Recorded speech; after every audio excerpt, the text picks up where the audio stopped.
Tak, zapomeňme na něho, co možná dotočí. Tak co? Jak se vám líbilo tento týden? Mega dobrý, super, dobré za 3. Pamatujete si, jaké jsme měli téma tábora? Ne, téma celého tábora. Ano, volání po pravdivosti v umění. A našli jste tu pravdu? Asi jo. Já bych řekla, že určitě. A kde jsme ji všude hledali? Pondělí.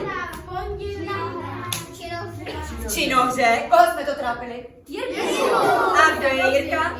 Náš bývalý student a dneska král. Náš kamarád. Výborně.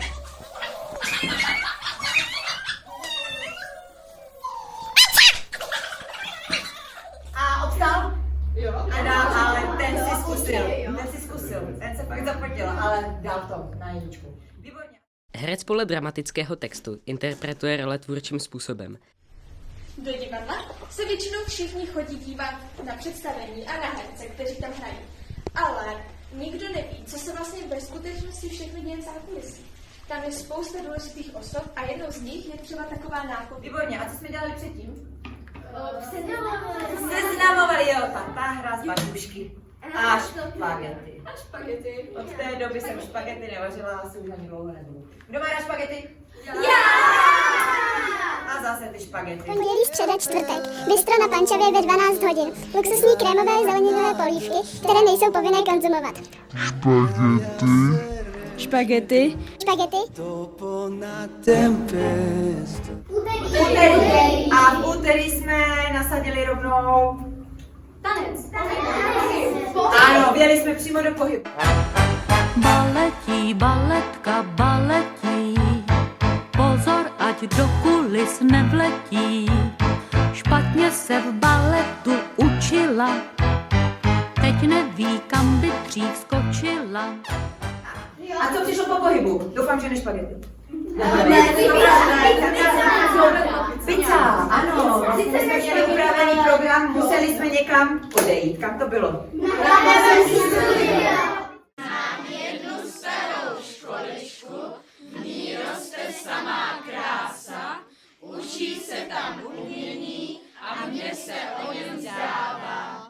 Poznal jsem, co je herectví, hudba, tanec, zpěv, stát jako hvězda na brvnech, co znamenají svět!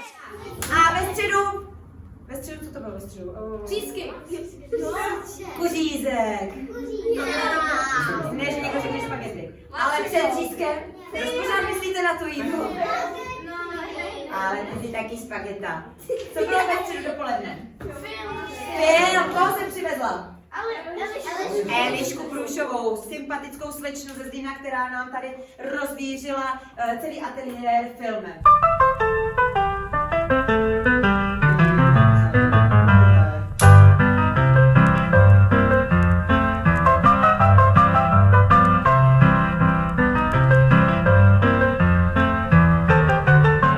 Po obědě? No, to jsme si lámali trošičku. Ano. A kdo vyhrál?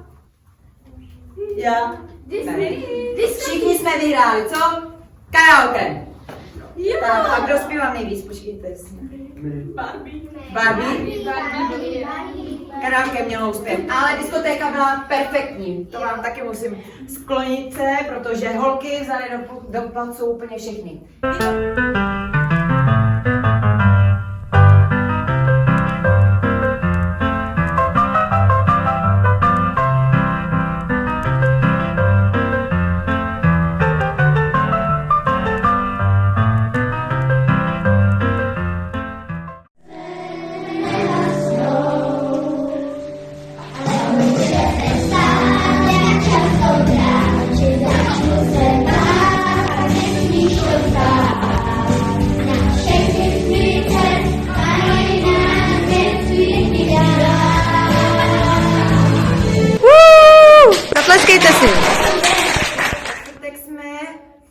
zúročili to karaoke a ten pohyb a představil nám Adam svět muzikál.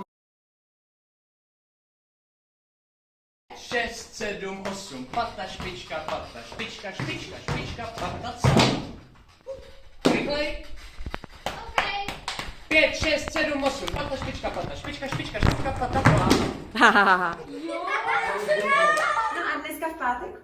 A, hlu, a, hlu, a, hlu, a, hlu, 3, 4, a, hlu, čáke nás bouje, váží se mrzutě, když vízu otázky omylně hádáš.